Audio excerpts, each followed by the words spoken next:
ഒരിക്കൽ ഹബീബായ റസൂലുള്ളാഹി സ്വല്ലല്ലാഹു അലൈഹി വസല്ലമ തങ്ങളുടെ ചാരത്തേക്ക് ബഹുമാനപ്പെട്ട ജിബ്രീൽ അലൈഹിസ്സലാം കടന്നു വരുകയാണ്.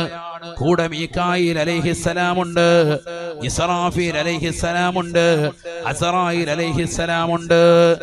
നബി തങ്ങൾ ചോദിച്ചു, എന്തേ പതിവില്ലാതെ ഒരു വിസിറ്റ് നിങ്ങൾ എല്ലാവരും കൂടി?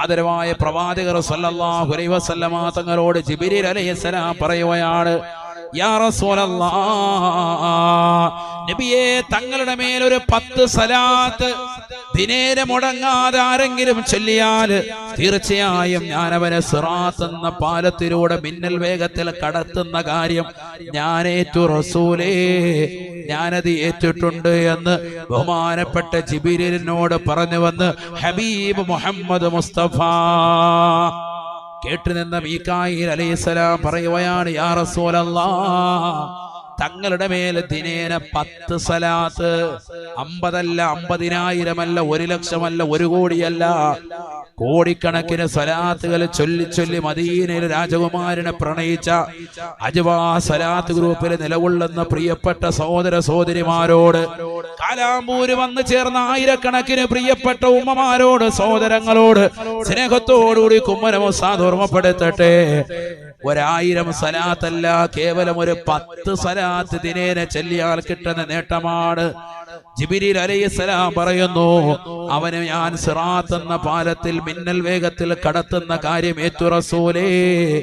ഇസ്രാഫീൽ അലൈഹിസ്സലാം, മീകായിൽ അലൈഹിസ്സലാം വന്നുകൊണ്ട് പറയുകയാണ്, അവന് ഞാൻ പരിശുദ്ധമാക്കപ്പെട്ടതായ പവിത്രമാക്കപ്പെട്ടതായ ഹൗദുൽ കൗസറിൽ നിന്ന് നബിയെ തങ്ങൾ കൊടുക്കും പോലെ അവന് ഞാൻ വലിയതാകുന്ന നിഅമത്തുകൾ നൽകും റസൂലേ, അതേറ്റിട്ടുണ്ട് ഞാനെന്ന് ബഹുമാനപ്പെട്ടതാകുന്ന മീകായിൽ അലൈഹിസ്സലാം പറയുകയാണ്. തീർന്നില്ല, ഇസ്രാഫീൽ അലൈഹിസ്സലാം പറയുകയാണ്, യാ റസൂലല്ലാഹ്, ഇവര് രണ്ടുപേരും ചെയ്യുമ്പോൾ ഞാൻ എങ്ങനെ ചെയ്യാതിരിക്കും? നബിയേ, തങ്ങൾ ലോകത്തിന്റെ നേതാവാണ്, ജേതാവാണ്. തങ്ങളെ മേൽ 10 സലാത്ത് ദിനേന ചൊല്ലി വരുന്നതായ വ്യക്തിക്ക് വേണ്ടി നാളെ അല്ലാഹുവിന്റെ അർശിന്റെ മുന്നിൽ ഞാൻ സുജൂദിൽ കിടക്കും. അവന്റെ പാപങ്ങൾ മുഴുവനും പൊറുക്കാതെ ഞാൻ എന്റെ തല ഉയർത്തില്ല റസൂലേ. അവന് വേണ്ടി ശുപാർശ ചെയ്തുകൊണ്ട് ഞാൻ നിലകൊള്ളും. തങ്ങളുടെ മേൽ 10 സലാത്ത് ചൊല്ലിക്കൊണ്ട് നിലകൊള്ളുന്നവന് എന്റെ ഭാഗത്ത് നിന്ന് കിട്ടുന്നതായ നേട്ടം അതാണെന്ന് ഇസ്രാഫീൽ പറഞ്ഞതായി നബി മുഹമ്മദ് മുസ്തഫ. അസ്റായീൽ അലൈഹിസ്സലാം മാത്രം ബാക്കി നിൽക്കവേ നബി തങ്ങൾ ചോദിച്ചു, നീയോ? അസ്റായീൽ അലൈഹിസ്സലാം പറഞ്ഞു, നബിയെ, ഇവർ 3 പേരും ചെയ്തതുപോലെയല്ല, ഞാൻ ചെയ്യുന്നത് ഒന്നുകൂടി മയപ്പെടുത്തുകയാണ്. ലോകത്തുള്ള സർവ്വ സൃഷ്ടിജാലങ്ങളുടെയും ആത്മാവിനെ പിടിക്കുന്നത് ഞാനാണ്. നബിയെ, തങ്ങളുടെ മേലെ 10 സ്വലാത്ത് ദിനേന ചെല്ലുന്നവന്റെ ആത്മാവ് വളരെ മയത്തോട് കൂടിയിട്ടല്ലാതെ ഞാൻ പിടിക്കില്ല റസൂലേ. അമ്പിയാക്കൾ ആത്മാവിനെ പിടിച്ചതുപോലെയാണ് ഞാൻ അവരുടെ ആത്മാവിനെ ഊരിയെടുക്കുക എന്ന് അസ്റായീൽ എന്നോട് ഉറപ്പ് തന്നു എന്ന് ഹബീബ് മുഹമ്മദ് മുസ്തഫ. പോരെ പെങ്ങളെ, സഹോദര, നിന്റെ ജീവിതത്തിൽ കിട്ടുന്ന നേട്ടം എത്രയാണ്? 10 സലാത്ത് മുറുകെ പിടിക്കാൻ സാധിക്കാത്ത വ്യക്തി ആരാണ്? 5 വഖ്ത് നമസ്കാരത്തിന്റെ പിന്നിൽ ഒരു 3 സലാത്ത് വീതം നീ ചൊല്ലിയാൽ തന്നെ എത്ര സലാത്തുകളാണ് അൽഹംദുലില്ലാഹ് നിനക്ക് ദിനേന ചൊല്ലാൻ സാധിക്കുന്നത്? ഈ പറഞ്ഞ എണ്ണത്തേക്കാൾ കൂടുതൽ എത്തിക്കാൻ സാധിക്കും. തീർന്നില്ല. നബി സല്ലല്ലാഹു അലൈഹി വസല്ലമ തങ്ങൾ പറയുകയാണ്, ആരെങ്കിലും 50 സ്വലാത്ത് ദിനേന ചെല്ലുന്നുണ്ടോ അവന് ഞാൻ നാളെ ഹസ്തദാനം ചെയ്യുമത്രേ. എന്റെ കൈ ഞാൻ അവന് കൊടുക്കും, കൈ ചുംബിക്കാൻ കൊടുക്കുമെന്ന് ഹബീബ് മുഹമ്മദ് മുസ്തഫ. നബി തങ്ങളുടെ കൈ പിടിക്കാനുള്ള അവസരം, മുസാഫഹത്ത്, അല്ലാഹു തൗഫീഖ് നൽകട്ടെ. എന്താണ് ഈ കൈ പിടിച്ചാൽ കിട്ടുന്ന നേട്ടം? ഉസൈദ് റളിയല്ലാഹു അൻഹു വീട്ടിൽ പോയി ഉമൈർ റളിയല്ലാഹു അൻഹു ഭക്ഷണം കഴിച്ചിട്ട് പുറത്തേക്ക് ഇറങ്ങുമ്പോ കൂരിരുട്ടാണ്, പ്രകാശമില്ല. ഇന്ന് പോലെ ലൈറ്റ് സംവിധാനങ്ങളില്ലാത്ത കാലഘട്ടമല്ലേ, മരുഭൂമിയിൽ ഇഴജന്തുക്കളുണ്ട്. ബഹുമാനപ്പെട്ട ഉമൈർ റളിയല്ലാഹു അൻഹു ബദറിൽ പങ്കെടുത്ത വ്യക്തിയാണ്. അദ്ദേഹം പറയുന്നു, വല്ലാത്ത ഇരുട്ട് വന്നപ്പോ ഞാൻ എന്റെ കൈയൊന്നൽപ്പം ഒന്ന് പ്രകാശിക്കാൻ പ്രദർശിക്കാൻ വേണ്ടി ഒന്ന് നിവർത്തി വെച്ചു. സുബ്ഹാനല്ലാഹ്, എന്റെ കൈ പ്രകാശിക്കുകയാണ്. സ്വഹാബിയായ ഉമൈർ റളിയല്ലാഹു അൻഹു മറ്റൊരു സ്വഹാബിയായ ഉസൈദ് ബിൻ ഹുദൈർ റളിയല്ലാഹു അൻഹു വീട്ടിൽ പോയി ഇശാ നമസ്കരിച്ച് ഭക്ഷണം കഴിച്ച് പുറത്തിറങ്ങി കൂരിരുട്ടിലൂടെ പുറത്തേക്ക് വരുമ്പോ കൈ അല്പം ഒന്ന് ഉയർത്തി പിടിച്ചു. കൈ പ്രകാശിക്കുകയാണ്, ട്യൂബ് ലൈറ്റായി കൈ നിലകൊള്ളുകയാണ്. ആ പ്രകാശത്തിന്റെ പ്രഭയിൽ ഞാൻ എന്റെ വീട് വന്നണഞ്ഞു. പലപ്പോഴും ഇത് കണ്ടതാകുന്ന കൂട്ടുകാർ ചോദിക്കുകയാണ്, എന്താണ് ഉമൈറേ നിന്റെ കൈ ഇങ്ങനെ പ്രകാശിക്കുന്നത്? ഉമൈർ റളിയല്ലാഹു അൻഹു പറയുകയാണ്, എന്റെ കൈ ഇങ്ങനെ പ്രകാശിക്കാനുള്ള കാരണം മറ്റൊന്നുമല്ല, മാ മസിസ്തു ബിയമീനി ദക്കരി മുൻദു അന്നി ബായഅതു നബിയ സല്ലല്ലാഹു അലൈഹി വസല്ലമ. ഹബീബായ റസൂലുള്ളാഹി സല്ലല്ലാഹു അലൈഹി വസല്ലമ തങ്ങളെന്ന പരിശുദ്ധ പ്രവാചകൻ എന്ന പ്രകാശത്തിന്റെ പ്രഭാവലയത്തെ ആ പ്രവാചകന്റെ കയ്യിൽ ഞാനൊന്ന് മുസാഫഹത്ത് ചെയ്തു. പ്രവാചകന്റെ കൈ ഞാനൊന്ന് സ്പർശിച്ചു. പ്രവാചകനെ ഒന്ന് ബൈഅത്ത് ചെയ്തു. നബിയെ തങ്ങളെ കൊണ്ട് ഞാൻ അനുസരിക്കാമെന്ന് വാഗ്ദാനം ചെയ്തു. പ്രവാചകരുടെ കയ്യിൽ നിന്ന് എന്റെ കൈ ഞാൻ വരിച്ചതിന് ശേഷം ഇന്ന് വരെ എന്റെ ജനനേന്ദ്രിയത്തിലേക്ക്, എന്റെ ലൈംഗിക അവയവത്തിലേക്ക് കൊണ്ടുപോകാതെ എന്റെ വലത് കൈ ഞാൻ സൂക്ഷിച്ചു പോന്നു. കാരണം ഞാൻ സ്പർശിച്ചത് മുത്തുനബിയെയാണ്. ബറക്കത്തുള്ള കൈയല്ലേ, ബറക്കത്തില്ലാതിരിക്കുകയില്ല എന്ന ദൃഢനിശ്ചയത്തോടുകൂടി ഞാൻ ആ വലത് കൈ കൊണ്ട് ഇന്ന് വരെ ലൈംഗിക അവയവത്തിൽ കൊണ്ടുപോയിട്ടില്ല. അന്ന് മുതൽ ആവശ്യാനുസരണം എന്റെ കൈ എങ്ങനെ പ്രകാശിക്കാറുണ്ട് എന്ന് ഉമൈർ റളിയല്ലാഹു അൻഹു, സയ്യിദുനാ ഉമൈർ റളിയല്ലാഹു അൻഹു ബദറിൽ പങ്കെടുത്ത വ്യക്തിയാണ്. കൈ പ്രകാശിക്കാൻ ആവശ്യത്തിന് എപ്പോഴും ഇല്ല, കൈ പ്രകാശിക്കാൻ വേണ്ടി നിയത്ത് വെച്ചിട്ട് ഇങ്ങനെ നിവർത്തുമ്പോ കൈ പ്രകാശിക്കും. എന്താ കാരണം? ഈ കൈ ആരെ തൊട്ടതാണ്? ഹബീബ് മുഹമ്മദ് മുസ്തഫ. അതുകൊണ്ടാണ് നിങ്ങൾ ഹദീസിന്റെ ഗ്രന്ഥങ്ങൾ നോക്ക്, ബാബുൽ മുസാഫഹത്തി വൽ മുആനഖ, ഹസ്തദാനം ചെയ്യുന്നതിന് വലിയ ഫായിദയുണ്ട്. നമുക്കിപ്പോ അതൊന്നും ഇല്ലല്ലോ, നമുക്കിപ്പോ ഹസ്താനോ ഇല്ല, ഒന്നുമില്ല. എന്ത് കൈക്ക് പിടിക്കും? കൈക്ക് പിടിക്കും. ഉദ്ഘാടനത്തിന് വന്ന ഹണിറോസിനെ കണ്ടായിരുന്നു. ഇപ്പൊ ഉദ്ഘാടനത്തിന്റെ മഹാമയാണ് ഹണിറോസ് ഉദ്ഘാടനം. ഹണിറോസ് അതാണിപ്പോ താത്താമാര്, അതാണ് പരിപാടി. അല്ലാഹു നമ്മളെ കാക്കുമാറാവട്ടെ. അതാണ് ഇപ്പോഴത്തെ ട്രെൻഡ്. അതാണ് പരിപാടി. അവരെ ഒന്ന് കൈക്ക് പിടിക്കാൻ കിട്ടിയിരുന്നെങ്കിലും ഓർത്ത് നടക്കാം. ഉള്ള പ്രകാശം കൂടി കിട്ടുമോ? അല്ലാഹു നമ്മളെ കാക്കട്ടെ. അതുകൊണ്ടാണ് അമ്പിയാക്കളെ, അവർക്ക് ശേഷം വന്നതായ സഹാബത്തിനെ, അവർക്ക് ശേഷം വന്നതായ താബിഈങ്ങളെ, അവർക്ക് ശേഷം വന്നതായ തബഉ താബിഈങ്ങളെ, ശേഷം വന്നതാകുന്ന അഇമ്മത്തുകളെ, അങ്ങനെ തുടങ്ങിയ ആലിമീങ്ങളെ, വലിയ വലിയ പണ്ഡിതന്മാരെ, അവരെ നേർക്കുനേരെ കാണുമ്പോൾ നമ്മൾ മുസാഫഹത്ത് ചെയ്യുന്നതിന്റെ ലക്ഷ്യം അതാണ്. കാരണം അവരാരെ തൊട്ടിട്ടുണ്ട്? ആലിമീങ്ങൾ, അവർക്ക് മുമ്പുള്ള ജനറേഷൻ ആകുന്ന വലിയ ആലിമീങ്ങളെ, ഔലിയാക്കളെ തൊട്ട കൈയാണത്. അവരോ അതിനു മുമ്പുള്ള ജനറേഷനിലുള്ള വിലായത്തിന്റെ മർത്തബയിലുള്ള വലിയ മഹാന്മാരെ തൊട്ട കൈകളാണ്. അങ്ങനെ അത് നേരെ എത്തിപ്പെടുന്നത് എവിടെയാണ്? ഇലാ ഹളറത്തി റസൂലില്ലാഹി സ്വല്ലല്ലാഹു അലൈഹി വസല്ലം. അവൻ നബിയെ തൊട്ട കൈ ഇങ്ങനെ തൊട്ട് വരികയാണ്. അതിനൊരു ബറക്കത്ത് കിട്ടും. അതാണ് മുസാഫഹത്ത് ചെയ്യാന്ന് പറഞ്ഞ ചെറിയ കാര്യമല്ല. മുസ്ലിമീങ്ങൾക്ക് അതുള്ളൂ, നമുക്കേ ഉള്ളതുള്ളൂ. രണ്ട് കൈകൾ ഇങ്ങനെ ചേർത്ത് പിടിച്ച് മുസാഫഹത്ത് ചെയ്യും. നമ്മളെവിടെ ചെയ്യും? പെരുന്നാളിൽ അന്ന് പോലും ഇപ്പൊ ഭായിമാരെ ഫ്രണ്ട് സഫി കയറ്റി നിർത്തിയിരിക്കുക. എന്നോട് കഴിഞ്ഞ ദിവസം ഒരു ഉസ്താദ് പറഞ്ഞു, പെരുമ്പാവൂരുള്ളൊരു ഇമാം 5 പൈസ പെരുന്നാപ്പൊടിയില്ല. എന്താ? ഫ്രണ്ടി മുഴുവൻ ഭായിമാരാണ്. പെരുന്നാളിന് ഉമാര് സുബൈക്ക് വന്നിരിക്കുക. കാര്യം കഴിയുമ്പോൾ ഉമാരെ വന്ന് മുസാഫ ചെയ്തിട്ട് വന്നു. വല്ല ഉണ്ടോ? അതാണ് അവസ്ഥ, പരിതാപകരമായ അവസ്ഥ. ബാക്കി കൗമെല്ലാം പോയി, മുസാഫഹത്തും ഇല്ല, ഒന്നുമില്ല. പണ്ട് മുസാഫഹത്ത് ചെയ്യുമ്പോൾ എന്തെങ്കിലും ഉണ്ടായിരുന്നു, ഇപ്പൊ അതുമില്ല. ശരിയാണോ അല്ലേ? ആണ്. ചിലർ മുസാഫത്ത് ചെയ്യാൻ പോവുകയില്ല. ആകെ പെരുന്നാളിനാണ് പോയി ഉസ്താദ്മാരെ മുസാഫ ചെയ്യാൻ 100 രൂപ കൊടുക്കുക. 100 രൂപ കൊടുക്കുള്ളൂ. 10ന്റെ 10 നോട്ട് എടുത്ത് റൗണ്ട് ചെയ്ത് പിടിപ്പിച്ചിട്ടാണ് കൊണ്ട് കൊടുക്കുക. ഉസ്താദിന്റെ കയ്യിലോട്ട് വിടുമ്പോൾ ഉസ്താദിന് കാര്യമായിട്ട് തടയണം. അപ്പോൾ ഉസ്താദ് ഓർക്കും, ഒന്നോ ഇവനെന്തോ കൂടിയത് തന്നതെന്ന് എഴുതി പോക്കറ്റിൽ ഇട്ട് ഹാജിയാരെ പ്രത്യേകം മുസാഫത്ത് ചെയ്ത് ഹാജിയാരെ പേരും അഡ്രസ്സും റൂമിൽ കൊണ്ടിരുത്തി എല്ലാം വാങ്ങിച്ചിട്ട് ഹാജിയാർ പോയി കഴിഞ്ഞിട്ട് ഇത് പോക്കറ്റിൽ നിന്ന് എടുത്ത് എണ്ണി നോക്കുമ്പോൾ ഉണ്ടോ കള്ള ഹയവാൻ 10ന്റെ 10 നോട്ട്. ആണോ അല്ലയോ? പിന്നെ കൊള്ളാം. എത്ര അനുഭവങ്ങൾ ഉള്ളവരായിട്ട് ഇരിക്കുന്നത്. അള്ളാഹു നമ്മളെയൊക്കെ സാലിഹീങ്ങൾ ചേർക്കുമാറാവട്ടെ. അതിന്റെ ഏറ്റവും വലിയ അനുഭവം ഞാൻ തന്നെ. അള്ളാഹു നമ്മളെ സാലിഹീങ്ങൾ ചേർക്കട്ടെ. മനസ്സിലായില്ലേ?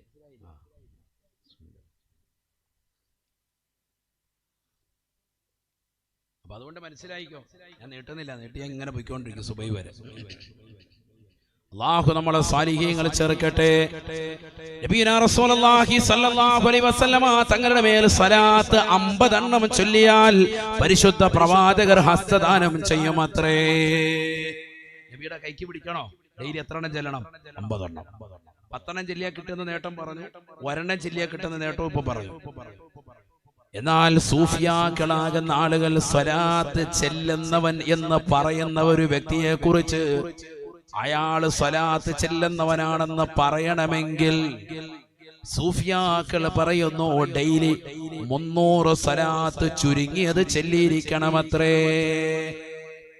ഡെയിലി എല്ലാ ദിവസവും 300 സ്വലാത്ത് ചെല്ലുന്ന ഒരു വ്യക്തിയെ കുറിച്ച് എന്ത് പറയാവുള്ളൂ? അയാൾ ഭയങ്കര സ്വലാത്ത് ചെല്ലുന്ന ആളാണ് എന്ന് പറയണമെങ്കിൽ എത്ര സ്വലാത്ത് ഡെയിലി ചെല്ലണം? 300 എണ്ണം ചെല്ലണം. സൂഫിയാക്കളുടെ ഭാഷയാണ് ഈ പറയുന്നത്. നമ്മൾ 3 എണ്ണം ചെല്ലൂല. കാലം കഴിഞ്ഞ് 3 സ്വലാത്ത് ചെല്ലുമ്പോൾ ആചാര്യ വീട്ടിലെത്തിയിട്ടുണ്ട്. പൊരിച്ചമീൻ അയിലും കൂട്ടി ചോറടിച്ചോണ്ട് വേഗം ഇറങ്ങി ഓടി ആചാര്യ. ദ്വാവില്ല, ഒന്നുമില്ല. 3 സ്വലാത്ത് അവിടെ ഫിറ്റ് ചെയ്ത് കൊടുത്തപ്പോ അതുപോലെ ചെല്ലാൻ ആളില്ല. എന്നാ ഇതൊന്നും ചെല്ലാത്തവൻ എന്നാ വീട്ടിൽ പോയിരുന്നല്ലോ, ഇതുമില്ല. ഇതിനൊരു താല്പര്യം വെക്കുന്നേയില്ല. ഒരു സ്വലാത്ത് നമ്മുടെ ജീവിതത്തിലില്ല, ഇല്ലാതായി പോയി. നബി സല്ലല്ലാഹു അലൈഹി വസല്ലമ തങ്ങളുടെ മേല് അല്ലാഹുവും അവന്റെ മലക്കുകളും സ്വലാത്ത് ചെല്ലുന്നുണ്ട്.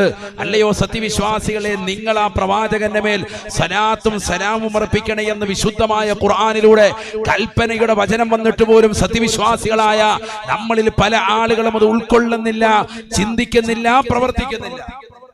ഖുർആനിൽ കൽപ്പന വന്നിരിക്കുകയാണ്, കൽപ്പനയാണ് സല്ലു അലൈഹി വസല്ലിമു തസ്ലീമ. ഖുർആനിലെ ഒരു കൽപ്പന ക്രിയ വന്നാൽ അൽ അംറു ഹഖീഖത്തൻ ലിൽ വുജൂബ്, നിർബന്ധത്തെ കുറിക്കുന്നതാണ് എന്ന് ഇമാം താജുദ്ദീൻ സുബ്കി റഹിമഹുല്ലാഹ് ജംഉൽ ജവാമിൽ രേഖപ്പെടുത്തുകയാണ്. നമ്മളിൽ ആര് ശ്രദ്ധിക്കുന്നു ഇത്? ഈ കൽപ്പന നിറവേറ്റിയവർ എത്ര പേർ? ഡെയിലി എല്ലാ ദിവസവും നേരത്തെ സൂചിപ്പിച്ച ഒരു 10 സലാത്ത്, 50 സലാത്ത്, ഒരു 100 സലാത്ത്, ഒരു സലാത്ത് പോലും ചെല്ലാൻ നമ്മൾ ബദ്ധശ്രദ്ധ പതിപ്പിക്കാറില്ല. നിസ്കാരത്തിൽ ചെല്ലിയാ ചെല്ലി, അതാണ് അവസ്ഥ. അത് തന്നെ മനസ്സിരുത്തി ചെല്ലാത്തൊരവസ്ഥയാണ്. അള്ളാഹു നമ്മളെ കാത്തു സംരക്ഷിക്കുമാറാവട്ടെ. അതുകൊണ്ട് ഞാൻ നിർത്തുകയാണ്. ചെറുപ്പക്കാരെ, സഹോദരിമാരെ, ശരിക്ക് ശ്രദ്ധിക്കണം. നമ്മുടെ ആഖിബത്ത് നന്നാവാൻ വേണ്ടി നല്ല അമലുകൾ നമ്മൾ ചെല്ലണം. പ്രവാചകർ സല്ലല്ലാഹു അലൈഹി വസല്ലമ തങ്ങളെ മറക്കരുത്. മുത്തുനബിയെ മറന്നുകൊണ്ടൊരു ജീവിതം നമുക്കുണ്ടാവരുത്. നബി സല്ലല്ലാഹു അലൈഹി വസല്ലമ തങ്ങൾ അലിയാർ തങ്ങളോട് പറഞ്ഞു, അലിയാരെ, എനിക്കിഷ്ടമുള്ള ദുനിയാവിലെ 3 വസ്തുക്കൾ ഞാൻ പറഞ്ഞു. ഒന്ന് സുഗന്ധമാണ്, മറ്റൊന്ന് എന്റെ ഭാര്യമാരാണ്, മറ്റൊന്ന് പവിത്രമാക്കപ്പെട്ട നമസ്കാരമാണ്. മാ ഹുബ്ബിബ ഇലയ്യ മിൻ ദുനിയാക യാ അലിയോ, അലിയെ, നിനക്ക് ഏറ്റവും ഇഷ്ടപ്പെട്ട 3 കാര്യങ്ങൾ ഏതൊക്കെയാണ്? അലിയാർ തങ്ങൾ പറഞ്ഞു, അസ്സൗമു ഫി സൈഫി വ ഇക്റാമുൽ ലൈഫി വല്ലർബു ബിസൈഫി. എനിക്ക് ഏറ്റവും ഇഷ്ടപ്പെട്ട 3 കാര്യങ്ങൾ. ഒന്ന്, നല്ല ചൂടുള്ള സമയത്ത് നോമ്പ് പിടിക്കലാണ്. കാരണം അത് വളരെ പ്രയാസാണ്, ചൂടുള്ള സമയത്ത് നോമ്പ് പിടിക്കുക. രണ്ടാമത്തത് വൈക്റാമുൽ ലൈഫി, അതിഥി സൽക്കാരം നടത്തലാണ്. ഇതൊക്കെ നമ്മുടെ ജീവിതത്തിലേക്ക് വരേണ്ടതാണ് കേട്ടോ. ഈ കാര്യങ്ങളൊക്കെ നബിക്ക് ഇഷ്ടപ്പെട്ട 3 കാര്യങ്ങൾ പറഞ്ഞു. എന്നിട്ട് നബി അലിയാർ തങ്ങളോട് ചോദിച്ചു, അലിയെ, നിനക്ക് ഏറ്റവും ഇഷ്ടപ്പെട്ട 3 എണ്ണം ഏതാ? മരുമോനാണല്ലോ, ഫാത്തിമ ബീവി റളിയല്ലാഹു അൻഹ കല്യാണം കഴിച്ചത്. അദ്ദേഹം ഉടനെ നല്ല പ്രാസ ഒപ്പിച്ച് പറഞ്ഞു, അസ്സൗമു ഫി സൈഫി വ ഇക്റാമുൽ ലൈഫി വല്ലർബു ബിസൈഫി. നല്ല ചൂടുള്ള കാലത്ത് നോമ്പ് പിടിക്കുക വളരെ പ്രയാസമാണ്. കാരണം എന്താ? പെട്ടെന്ന് നോമ്പ് തുറക്കും. ഇപ്പൊ ഇന്നലത്തെ നോമ്പ് ഉച്ചയ്ക്കൊക്കെ കുറെ പേര് മോൻ കഴിക്കും, വെള്ളം കുടിച്ച് തീമർത്തി പിള്ളേരൊക്കെ അധികം അങ്ങനെയാണ്. ഇടയ്ക്കിടയ്ക്ക് പോയി മോൻ കഴുകണം, ഒളു കൊടുക്കുക സുന്നത്താണെന്നല്ലേ, അതുകൊണ്ട് വീണ്ടും ഒളു കൊടുക്കുക. അങ്ങനെയുണ്ട്. ഇപ്പൊ അതൊക്കെ മാറ്റം വന്നു കേട്ടോ. ഇപ്പൊ മക്കളൊക്കെ അൽഹംദുലില്ലാ നോമ്പ് പിടിക്കുന്നവരാണ്. അള്ളാഹു നമ്മുടെ മക്കളെയൊക്കെ സാലിഹ്യങ്ങൾ ചേർക്കട്ടെ. നേരത്തെ വേണ്ട, 7-ാം വയസ്സ് മുതൽ കറഞ്ഞാൽ മതി. ചിലർ 3-ാമത്തെ വയസ്സിലെ നോമ്പ് പിടിപ്പിച്ചിട്ട് അനിയത്തിക്കൊക്കെ സ്റ്റാറ്റസ് ഇട്ട് കൊടുക്കും, എന്റെ മോൻ നോമ്പ് പിടിച്ചു എന്ന് പറഞ്ഞു. മകനെ പട്ടിണിക്കിട്ടിട്ട് ഉമ്മ ഗരിമ നടിക്കുന്ന കാലഘട്ടം അതൊന്നും ഇസ്ലാമിലില്ല. 7-ാമത്തെ വയസ്സിലാണ് കുട്ടികളോട് നോമ്പ് പിടിക്കാൻ വേണ്ടി പറയേണ്ടത്. 10-ാമത്തെ വയസ്സിലാണ് നോമ്പ് പിടിച്ചില്ലെങ്കിൽ അടിക്കേണ്ടത്. ശരിക്കും ശ്രദ്ധിക്കണേ, ഇതൊരു മസലയാണ്, ശരിക്കും ശ്രദ്ധിക്കണം. നബി പറഞ്ഞതാണ്. നമ്മൾ 3-ാമത്തെ വയസ്സിൽ കുട്ടികളെ പട്ടിണിക്കിടുക. എന്നിട്ട് അവന്റെ ദാരിദ്ര്യവും പ്രശ്നം, അവനെല്ലാം പട്ടിണി കിട്ടും, വെള്ളം ചോദിച്ചു കൊടുക്കത്തില്ല, ഇപ്പൊ വാങ്ങിക്കുന്ന് പറഞ്ഞു കുട്ടിയെ ഉറക്കി ഇടങ്ങേറാക്കി അവസാനം വൈകിട്ടത്ത് നോമ്പ് തുറന്നുകൊണ്ടിരിക്കുമ്പോൾ അതിന്റെ ഒരു ഫോട്ടോ ഉണങ്ങി കൊട്ടടയ്ക്കാൻ പോലെ ഇരിക്കുന്ന അവന്റെ മോന്ത വെച്ച് ഒരു ഫോട്ടോ സ്റ്റാറ്റസ് ഇട്ടിട്ട് പറയാണ് എന്റെ മോൻ നോമ്പ് പിടിച്ചു എന്ന്. അനിയത്തി നാട്ടുകാരുടെ മുന്നിലൊക്കെ ഗരിമ ഉമ്മാക്ക്, കുഞ്ഞിന് പട്ടിണിയും ദാരിദ്ര്യം. കുട്ടീനെ ഇടങ്ങേറാക്കിയില്ലേ നിങ്ങളെ? ഇതൊന്നും ദീനിലില്ല. ഈ കുട്ടി അപ്പോഴേ കരുതും പടച്ചവന്, പിന്നെ നോമ്പാന്ന് പറയുമ്പോഴേ ഇവന് പേടിയാ, ഇതുപോലെ കടക്കേണ്ടി വരുമല്ലോ ചിന്ത.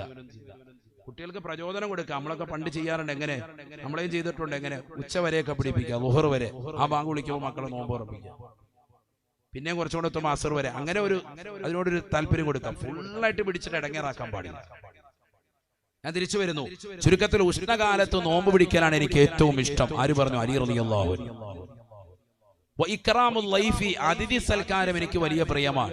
ഞാൻ അങ്ങോട്ട് വരട്ടെ എന്ന് ചോദിക്കുമ്പോൾ ഞാൻ ഇന്ന് വീട്ടിലില്ല എന്ന് പറയുന്ന ടൈപ്പാകരുത്. അതാണ് അധികം ആൾക്കാർ ഇന്നത്തെ തലമുറയിൽ. എങ്ങനെ ആചാര്യ അങ്ങോട്ട് വരട്ടെ, എവിടെ വരാൻ? വീട്ടിലോട്ട്. ഞാൻ വീട്ടിൽ ഇന്നില്ല, ഞാൻ എറണാകുളം വരെ പോയേക്കും. അങ്ങനെ പറയാൻ പാടില്ല. പോരേന്ന് പറയണം. ഇബ്രാഹിം നബി അലൈഹി സ്വലാമിന്റെ ചര്യ, അലി റളിയല്ലാഹുവിന് അത് ഭയങ്കര ഇഷ്ടം. അതിഥി സൽക്കാരം അള്ളാഹു തൗഫീഖ് നൽകട്ടെ. ഒരു ആടിനൊക്കെ അറുത്തിട്ട് കുഴിമന്തി വെച്ചു കൊടുത്തേക്കും. അള്ളാഹു നമ്മൾക്ക് തൗഫീഖ് നൽകുമാറാവട്ടെ. മൂന്നാമത്തത് യുദ്ധം ചെയ്യുക. ഇസ്ലാമിക ധർമ്മസമരത്തിന് വേണ്ടി വിളിക്കപ്പെട്ടാൽ ഒളിച്ചും പാത്തു നിൽക്കാതെ ചാടി ഇറങ്ങി ആവശ്യത്തിന് യുദ്ധം ചെയ്യാം. 3 കാര്യങ്ങൾ എനിക്ക് ഭയങ്കര ഇഷ്ടമാണ്. അലി റളിയല്ലാഹു അൻഹു. ഞാൻ നീട്ടുന്നില്ല, അവിടെയൊക്കെ വിശദീകരിക്കാൻ ഞാൻ ചുരുക്കി പറയാം. നബി തങ്ങൾ ഉടനെ തന്നെ അടുത്ത മരുമാനെ പിടിച്ചു, ഉസ്മാൻ ബിൻ അഫ്ഫാൻ റളിയല്ലാഹു അൻഹു. അത് മരുമാനാണല്ലോ. 2 മക്കളെ കെട്ടിയതാണ്. ചോദിച്ചു, ഉസ്മാനെ മാ ഹുബ്ബിബൈനിയ മിൻ ദുനിയാക യാ ഉസ്മാൻ, നിനക്ക് ഈ ദുനിയാവിൽ നിന്ന് ഇഷ്ടപ്പെട്ട 3 കാര്യങ്ങൾ ഏതൊക്കെയാണ്? ഹബീബായ റസൂലുള്ളാഹി സ്വല്ലല്ലാഹു അലൈഹി വസല്ലമ തങ്ങളോട് പറയുകയാണ്, ഇശ്ബാഉൽ ജായി, വിശന്ന് വലഞ്ഞു നടക്കുന്ന ആളുകൾക്ക് വയറ് നിറച്ച് ഭക്ഷണം കൊടുക്കലാണ് എനിക്ക് ഏറ്റവും ഇഷ്ടം റസൂലേ. ദാഹിച്ച് പരവശനായി മരുഭൂമിയിലൂടെ നടക്കുന്ന വ്യക്തികൾക്ക്, അത് ഇഴജന്തുക്കളായിരുന്നാലും കാലികളായിരുന്നാലും ഇരുകാലികളായിരുന്നാലും നാൽക്കാലികളായിരുന്നാലും അവർക്കെല്ലാം വയറ് നിറച്ച് വെള്ളം കുടിപ്പിക്കൽ എനിക്ക് രണ്ടാമതായി പ്രിയമുള്ളതാണ്. മൂന്നാമത്തത് ഉടുതുണിക്ക് മറുതുണിയില്ലാതെ വസ്ത്രമില്ലാതെ വിവസ്ത്രനായി മരുഭൂമിയിലൂടെ നടക്കുന്ന പാവങ്ങൾക്ക് വസ്ത്രം വാങ്ങിച്ചവൻ ഉടുപ്പിച്ചു കൊടുക്കലാണ് എനിക്ക് മൂന്നാമതായി പ്രിയമുള്ളത്. വിശന്ന് വലഞ്ഞവൻ ആഹാരം കൊടുക്കുക. ദാഹിച്ച് പരവശനായവന് നല്ലതുപോലെ ദാഹം ശമിപ്പിക്കും വരെ വെള്ളം കുടിപ്പിച്ച് വയറ് വീർപ്പിക്കുക. ഇർവ എന്ന് പറഞ്ഞ അങ്ങനെയാണ്, വയറ് സംതൃപ്തിയാക്കുക. ഒരാൾക്കും 1000 രൂപ കൊടുത്താലും സംതൃപ്തി ആവൂല. അതേസമയത്ത് 1000 വേണ്ട, ഒരു 100-150 രൂപയ്ക്ക് നല്ല ഊണ് വാങ്ങിച്ച് വയറ് നിറച്ചു കൊടുത്താൽ നല്ല റാഹത്താണ്. അത് പലരും ആരും ചെയ്യാറില്ല. നമ്മളൊക്കെ റോഡിൽ നിൽക്കുമ്പോൾ ആൾക്കാർ വന്നിട്ട് പറയും വല്ലതും തരണേ, ഉടനെ നമ്മൾ പൈസ എടുത്ത് വീശാണ്. അവനെ അടുത്ത കടയിൽ കൊണ്ടുപോയിട്ട് നല്ലൊരു ചായയും കടിയൊക്കെ വാങ്ങിച്ചു കൊടുത്തു നോക്ക്, ഭയങ്കര റാഹത്തായിരിക്കും. അയാൾ വൈകുന്നേരം വരെ ഇന്ന് യാചിക്കുന്നതിന്റെ ഒരു സുഖവും നിനക്ക് കിട്ടുന്ന പ്രാർത്ഥനയുടെ സുഖം ഒരുപോലെ ആവൂല. മറ്റുള്ളവർക്ക് കിട്ടുന്നതിനേക്കാൾ എഫക്റ്റ് നിനക്കാണ്. അതിന് നമ്മൾ സമയം കണ്ടെത്തണം. നമ്മൾ ധൃതി പിടിച്ച് ഓടുകയാണ്. 10 മിനിറ്റ് അതിന് സമയം കണ്ടെത്തും. അവനെ കാണുമ്പോൾ തന്നെ അറിയാലോ. ചിലര് ചായ ചോദിക്കും, ചായ കുടിക്കാനാണ് 2 രൂപ വരുമോ? പണ്ട് ചോദിച്ചോണ്ടിരുന്ന ടീം ഇപ്പം അത് മാറ്റി 10 ആക്കിയിട്ടുണ്ട്. അപ്പൊ നമ്മൾ 10 രൂപ എടുത്തിട്ട് അവന് കൊടുക്കാതെ ചിലര് പറയും എന്നാ ചായ കുടിക്കാന്ന് പറയുമ്പോൾ പറയാം പൈസ കാരണം അടിക്കാനാന്നപ്പം മനസ്സിലായി കാണും. അങ്ങനെയുണ്ട് നമ്മുടെ കൂട്ടത്തിൽ. അങ്ങനത്തെ ചില ആളുകളുണ്ട്. ചായ കുടിക്കാൻ വേണ്ടി നമ്മൾ വിളിച്ചോണ്ട് പോവാ, ഹാജിയാരെ കടയിൽ കയറി നമുക്ക് ചായ കുടിക്കാന്ന് പറഞ്ഞിട്ട് വിളിച്ചോ, ഇപ്പൊ വാങ്ങിച്ചു തരാന്ന് പറയുമ്പോ ഇപ്പൊ കുടിച്ചോളാം, പൈസ തന്നാ മതി, ഞാൻ പിന്നെ കുടിച്ചോളാം, പിന്നെ അടിച്ചോളാം, അതാണ് പറയുന്നതിന് അർത്ഥം. അള്ളാഹു നമ്മളെ കാക്കട്ടെ. എല്ലാം പറഞ്ഞു കൊടുക്കണമല്ലോ, 2 വശമുണ്ട്. അപ്പൊ നോക്കിയും കണ്ടും ചെയ്യണമെന്നർത്ഥം. അള്ളാഹു തൗഫീഖ് നൽകട്ടെ. എന്നാലും ചെയ്തു കൊടുക്കണം, അത് നല്ലതാണ്. അള്ളാഹു തൗഫീഖ് നൽകട്ടെ. ബഹുമാനപ്പെട്ട നബി സല്ലല്ലാഹു അലൈഹി വസല്ലമ തങ്ങൾ ഉമർ ഇബ്നുൽ ഖത്താബ് റളിയല്ലാഹു അൻഹു അടുത്തിരിപ്പുണ്ട്. ചോദിച്ചു, യാ ഉമറോ മാ ഹുബ്ബിബ ഇലൈക മിൻ ദുനിയാക യാ ഉമറോ, ഉമറേ നിനക്കെന്താണ് പ്രിയമുള്ളത് ഉമറേ, പറയൂ ഉമറേ. ഉമർ ഇബ്നുൽ ഖത്താബ് റളിയല്ലാഹു അൻഹു പറയുകയാണ്, നബിയേ എനിക്ക് ഏറ്റവും ഇഷ്ടമുള്ളത് അൽ അംറു ബിൽ മഅറൂഫ് വന്നഹ്യു അനിൽ മുൻകരി വൽ ഖിയാമു ബി അംരില്ലാഹ്. എനിക്ക് ഏറ്റവും ഇഷ്ടമുള്ള കാര്യം നന്മ കൽപ്പിക്കലാണ്, 2 തിന്മ വിരോധിക്കലാണ്, 3 ഈ കാര്യങ്ങൾ അള്ളാഹുവിന്റെ നിയമങ്ങളൊക്കെ നടപ്പിൽ വരുത്തലാണ്. എനിക്കിഷ്ടമുള്ള 3 കാര്യങ്ങൾ. ഒന്ന് ജനങ്ങളോട് നന്മ കൽപ്പിക്കുക, രണ്ട് തിന്മ വിരോധിക്കുക, മൂന്നാമത്തത് അള്ളാഹു ദീനിൽ പറഞ്ഞിട്ടുള്ള സർവ്വകാര്യങ്ങളും നടപ്പിൽ വരുത്തുക. എല്ലാ കാര്യവും. അതാണ് എനിക്കിഷ്ടപ്പെട്ട 3 കാര്യം. ഇനി നാലാമത്തെ ആളിലേക്ക് വരികയാണ്. ആരാ പറയും? അബൂബക്കർ സിദ്ദീഖ് റളിയല്ലാഹു അൻഹു.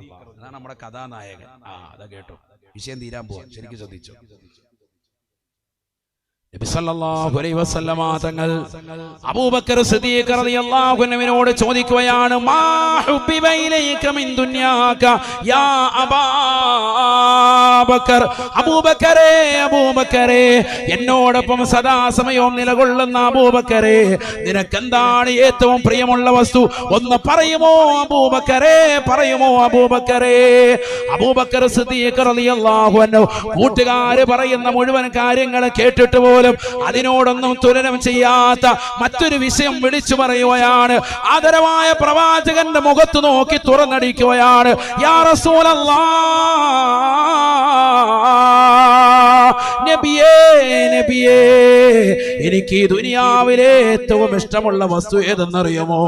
അന്നളുറു ഇലാ വജ്ഹിക, തങ്ങളുടെ മുഖത്ത് നോക്കിയിരിക്കലാണ് എനിക്ക് ഏറ്റവും പ്രിയമുള്ളത്.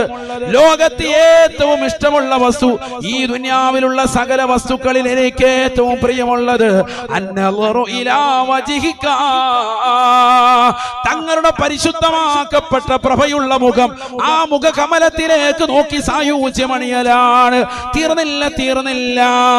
വജംഉൽ മാലി ലിൽ ഇൻഫാഖി അലൈക, അവസരം കിട്ടുമ്പോൾ പോയി ജോലി ചെയ്യുക. ജോലിയെല്ലാം കഴിഞ്ഞ് കിട്ടുന്ന സമ്പാദ്യം കൊണ്ടുവന്ന് തങ്ങളുടെ ആവശ്യം പൂർത്തീകരിക്കുക. എന്റെ ആവശ്യം പൂർത്തീകരിക്കലല്ല എനിക്കിഷ്ടം. തങ്ങളുടെ ആവശ്യം എന്താണോ, തങ്ങൾക്ക് എന്താണ് പ്രിയമുള്ളത്, അത് വാങ്ങാൻ വേണ്ടി പാവപ്പെട്ട അബൂബക്കറിന്റെ സമ്പാദ്യം മുഴുവനായും നൽകും റസൂലേ, പരിപൂർണമായി നൽകും ഹബീബേ. അല്ലാഹുവിന്റെ റസൂൽ സല്ലല്ലാഹു അലൈഹി വസല്ലമ തങ്ങളോട് അബൂബക്കർ സിദ്ദീഖ് റളിയല്ലാഹു അൻഹു പറയുകയാണ്, തീർന്നില്ല. വത്തവസ്സുലു ബിഖറാബതിക, തങ്ങളോടുള്ള കുടുംബ ബന്ധം ചേർക്കലാണ് എനിക്ക് ഏറ്റവും ഇഷ്ടമുള്ളത്. അതിനുവേണ്ടിയാണ് ഞാൻ എന്റെ മകളാകുന്ന ആയിഷയെ തങ്ങൾക്ക് വിവാഹം ചെയ്തു തന്നത്. തങ്ങളുമായിട്ടുള്ള ബന്ധം വെച്ച് നിലകൊള്ളാൻ, നാളെ ആഖിറത്തിലേക്ക് ആ ബന്ധം ഉപകരിക്കുമെന്നുള്ള ചിന്ത എന്റെ മനോമുഖരത്തിലുണ്ട്. എന്റെ പ്രിയപ്പെട്ട മകളാകുന്ന ആയിഷ എന്ന പൊന്നുമോളെ തങ്ങളുടെ കൈവശത്തേക്ക് ഞാൻ പിടിച്ചേൽപ്പിച്ചത് മറ്റൊരു ലക്ഷ്യവുമല്ല, ദുന്യവിയായ ലക്ഷ്യമല്ല റസൂലേ, ആഖിറമാണ് റസൂലേ. തങ്ങൾ മാത്രമാണ് എന്റെ ഹൃദയത്തിന്റെ അകത്തളങ്ങളിലുള്ളത്. ചിന്തിക്കണേ കാലാമ്പൂരിലുള്ള സഹോദരങ്ങളെ, എറണാകുളം ജില്ലയിലെ പ്രിയപ്പെട്ട മുസ്ലിം ചെറുപ്പക്കാരെ, സഹോദരിമാരെ, അജ്വാ സലാത്തിലൂടെ കോടിക്കണക്കിന് സലാത്തുകൾ ചൊല്ലി മദീനയിലെ രാജകുമാരന്റെ പ്രണയം ഏറ്റുവാങ്ങാൻ വേണ്ടി ഹൃദയം തുടിച്ചു നിൽക്കുന്ന മുസ്ലിമത്തെ, നിന്റെ ഹൃദയത്തിലേക്ക് ഇടിമുഴക്കമായി അബൂബക്കർ സിദ്ദീഖ് റളിയല്ലാഹു അൻഹുവിന്റെ ചിന്ത നിന്റെ മനോമുഖരത്തിലേക്ക് വരട്ടെ. നമ്മുടെ ഹൃദയത്തിലും ചിന്ത പരിശുദ്ധ പ്രവാചകരെ ഒന്ന് നേർക്ക് നേരെയൊന്ന് കാണലാണ്. എത്രയെത്ര മഹാന്മാര് കണ്ടുപോയി, സർവ്വ അമ്പിയാക്കളും കണ്ടുപോയി, സർവ്വ ഔലിയാക്കളും കണ്ടുപോയി, സർവ്വ ഇമ്മത്തുകളും കണ്ടുപോയി. എത്രയെത്ര സാലിഹീങ്ങളാകുന്ന ഉസ്താദുമാർ, എത്രയെത്ര ഉമറാക്കൾ, എത്രയെത്ര പാവപ്പെട്ട സജ്ജനങ്ങൾ, എത്രയെത്ര ഉമ്മമാരാണ് വിശുദ്ധമായ തിങ്കളാഴ്ച രാവും പവിത്രമാക്കപ്പെട്ടതാകുന്ന വെള്ളിയാഴ്ച രാവും സലാത്ത് ചൊല്ലി മദീനയിലെ രാജകുമാരനെ കണ്ടത്. കാണണമെങ്കിൽ ചെറുപ്പക്കാരാ, നീ നിന്റെ സിനിമ കാണൽ ഒഴിവാക്കണം. മോശപ്പെട്ട ബ്ലൂ ഫിലിമുകൾ കാണൽ പാടെ നിർത്തണം. നിന്റെ കൈകൾ സുരക്ഷിതമാകണം. WWE അടിച്ചുകൊണ്ട് അശ്ലീല ലോകത്തേക്ക് രാത്രിയിൽ കണ്ണു നട്ടിരിക്കുന്ന പ്രവണത നീ പരിപൂർണമായി ഒഴിവാക്കണം. ഇൻസ്റ്റഗ്രാമിലൂടെ, ഫേസ്ബുക്കിലൂടെ എന്ന് വേണ്ട സോഷ്യൽ മീഡിയയുടെ വിവിധ തരങ്ങളിലൂടെ, ആപ്പുകളിലൂടെ ഹറാമാകുന്ന നോട്ടവും കാഴ്ചയും സംസാരവും പെങ്ങളെ നീ നിർത്തൽ നിർബന്ധമാണ്. നിന്റെ ഭർത്താവ് അറിയാതെ മറ്റുള്ളതാകുന്ന പരപുരുഷന്മാരുമായിട്ടുള്ള ചാറ്റിംഗ് ഇല്ലയോ, ആ ഭർത്താവ് അറിയാതെ മറ്റുള്ളവരെ കൊണ്ടുവന്ന് വീട്ടിലേക്ക് കൊണ്ടുവന്ന് അവർക്ക് വേണ്ടി വിരിപ്പ് വിരിച്ച് കൊടുക്കലില്ലയോ? എല്ലാ അശ്ലീലതകളും പരിപൂർണമായി ഒഴിവാക്കി അല്ലാഹു സുബ്ഹാനഹു വ തആല ഇസ്തിഗ്ഫാറിന്റെ മാസമാണെന്ന് മുത്തുനബി മുഖേന പഠിപ്പിച്ചതായ റബ്ബിന്റെ മാസമാകുന്ന പവിത്രമായ ഈ പരിശുദ്ധമായ റജബ് മാസത്തിൽ അല്ലാഹുവിലേക്ക് തൗബ ചെയ്തുകൊണ്ട് മടങ്ങണേ. അല്ലാഹുവേ പടച്ച റബ്ബേ, കള്ളു കുടിച്ചു പോയി അല്ലാ, വ്യഭിചരിച്ചു പോയി റബ്ബേ, സിനിമ കണ്ടുപോയി അല്ലാ, സീരിയൽ ദർശിച്ചു പോയി അല്ലാ, മോശപ്പെട്ട തലത്തിലേക്ക് കണ്ണും കാതും കൊണ്ടുപോയി റബ്ബേ, അശ്ലീലമാക്കപ്പെട്ട റീൽസുകൾ ചെയ്തുകൊണ്ട് ഞാൻ എന്റെ സമയങ്ങളെ ചെലവഴിച്ചു അല്ലാ, ടിക്ടോക്കിലായിക്കൊണ്ട് എന്റെ ജീവിതത്തെ ഹനിച്ചു കളഞ്ഞു റബ്ബേ, ഖുർആൻ ഓതാനുള്ള അവസരം ഉണ്ടായിരുന്നു, എല്ലാം ഞാൻ നഷ്ടപ്പെടുത്തി കളഞ്ഞു അല്ലാ, ദിക്ർ ചൊല്ലാനുള്ള അവസരങ്ങൾ ഉണ്ടായിരുന്നു, മഅ്ദിനി ഉസ്താദിന്റെ നേതൃത്വത്തിൽ നടക്കുന്ന അരിവാ സ്വലാത്തിലൂടെ കോടിക്കണക്കിന് സ്വലാത്തുകൾ ചൊല്ലി തീർക്കാൻ എന്റെ പ്രിയപ്പെട്ട മുസ്ലിം സഹോദരങ്ങളെ സഹോദരിമാരെ വർഷങ്ങളായ അവസരമുണ്ടായിട്ടും കൂട്ടുകാരൊക്കെ അതിൽ പ്രാമുഖ്യം കാണിച്ചിട്ടും താല്പര്യമില്ലാതെ പിറകോട്ട് വലിഞ്ഞു മാറി നിന്നവരെ, ഒരു വർഷം കൊണ്ട് 313 കോടി സ്വലാത്തിലേക്ക് നമുക്കൊന്ന് എത്തിപ്പെടാനുള്ള അവസരം ഇൻഷാ അല്ലാഹ് ഈ ഒരൊറ്റ മജ്‌ലിസിലൂടെ ഉണ്ടായി തീരണം. അല്ലാഹുവേ പടച്ച റബ്ബേ, അതിന് നീ തൗഫീഖ് നൽകണേ നാഥാ. എല്ലാ മോശപ്പെട്ടതാകുന്ന സ്വഭാവ വൈകല്യങ്ങളും മാറ്റി ആഖിറത്തെ ചിന്തിച്ചുകൊണ്ട് പാരത്രിക ലോക വിജയത്തിന് വേണ്ടി നീ നിന്റെ ജീവിതത്തെ കൊണ്ടു നടക്കണം. നിന്റെ നമസ്കാരങ്ങൾ ചിട്ടവെക്കണം, നിന്റെ നോമ്പുകൾ ശ്രദ്ധയാകർഷിക്കണം. വിശുദ്ധമായ ശഅബാൻ നിന്റെ മുന്നിൽ കടന്നു വരുകയാണ്. ഈ ശഅബാൻ മാസത്തിലാണ് പരിശുദ്ധമാക്കപ്പെട്ട സലാത്തിന്റെ വിപ്ലവം അല്ലാഹു തീർത്തത്. ഇന്നല്ലാഹു വ മലായികത്തുഹു തുടങ്ങുന്ന അഹ്സാബ് സൂറത്തിലെ 56-ാമത്തെ ആയത്ത് ഇറങ്ങിയത് വിശുദ്ധമായ ശഅബാൻ മാസത്തിലാണ്. പ്രവാചകരുടെ മാസമാണ് ശഅബാൻ. വശഅബാനു ശഹരി, ശഅബാൻ എന്റെ മാസമാണെന്ന് പരിശുദ്ധ പ്രവാചകൻ സ്വന്തത്തിലേക്ക് ചേർത്തി പറഞ്ഞ മാസമാണ്. അതുകൊണ്ട് ആ മാസത്തെ വരവേറ്റുകൊണ്ട് സ്വലാത്തുകൾ ചൊല്ലാനുള്ള മനസ്സിൽ ചെറുപ്പക്കാരാ സഹോദരാ സഹോദരി നിലകൊള്ളണേ, ആഖിറത്തെ സമ്പാദിക്കണേ. ബഹുമാനപ്പെട്ടതാകുന്ന അബൂബക്കർ സിദ്ദീഖ് റളിയല്ലാഹു അൻഹുവിന്റെ ചിന്തനങ്ങളുടെ ജീവിതത്തിൽ നൽകി അനുഗ്രഹിക്കണേ അല്ലാ. ആ പ്രവാചകരെ ഒന്ന് സ്വപ്നത്തിലും ഉണർവിലും കാണാൻ തൗഫീഖ് നൽകണേ അല്ലാ. അല്ലാഹു തൗഫീഖ് നൽകട്ടെ. ആരാ ഈ സദസ്സിൽ ഇൻഷാ അല്ലാഹ് ഞാനൊരു 6666 രൂപ തരാം എന്ന് പറഞ്ഞിട്ട് ആദ്യമായി കൈയുയർത്തുന്ന വ്യക്തി ആരാണ്? നല്ല ഈമാനുള്ള ഒരു വ്യക്തി. ഈ മജ്‌ലിസിൽ ആരാ ഒന്ന് തുടക്കം വെക്കുക? അല്ലാഹു കബൂലാക്കുമാറാവട്ടെ. പരിശുദ്ധമായ സ്വലാത്ത് ചൊല്ലിയ മജ്‌ലിസിൽ, ബുർദ ചൊല്ലിയ മജ്‌ലിസിൽ, ഖുർആൻ ഓതിയ മജ്‌ലിസിൽ ആരാണ് ഇൻഷാ അല്ലാഹ് സഹോദര സഹോദരിമാർക്കിടയിൽ നിന്ന് ഒരാൾ ഇൻഷാ അല്ലാഹ് ബറക്കത്തുള്ള ഒരു വ്യക്തി ഒന്ന് തുടങ്ങിക്കേ. അല്ലാഹു സ്വീകരിക്കുമാറാവട്ടെ. നല്ല നിയ്യത്തിൽ അല്ലാഹു അനുഗ്രഹിക്കുമാറാവട്ടെ. മാഷാ അല്ലാഹ്. ഖുലൂ തക്ബീർ. പേര് പറയും. അല്ലാഹു സ്വീകരിക്കുമാറാവട്ടെ.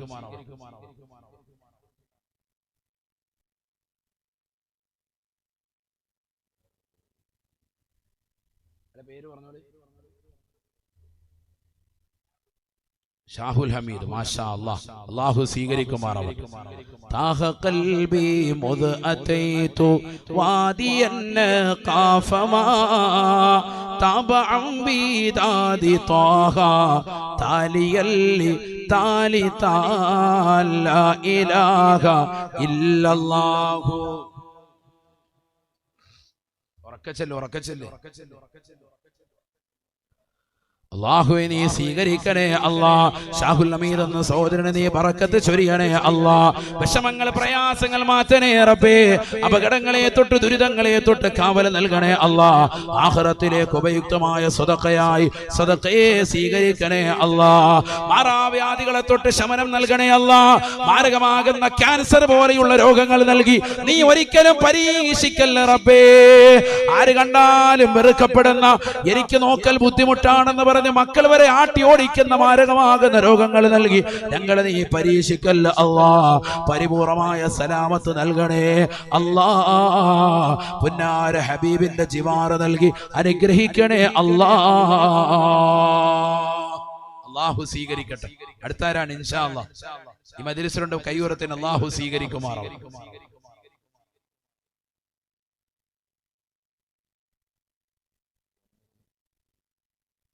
അബൂബക്കർ ആലുവ നമ്മുടെ അജ്മീർ ജില്ലാ പ്രസിഡന്റ്, മാഷാ അല്ലാഹ്, മരണപ്പെട്ടുപോയ മാതാപിതാക്കൾക്കും ഭാര്യയുടെ മാതാപിതാക്കൾക്കും വേണ്ടി ദുആ ചെയ്യാൻ വേണ്ടി അള്ളാഹു സ്വീകരിക്കുമാറാവട്ടെ. നല്ല നിയ്യത്ത് അങ്ങനെ കൊടുക്കും ഇൻഷാ അല്ലാഹ്.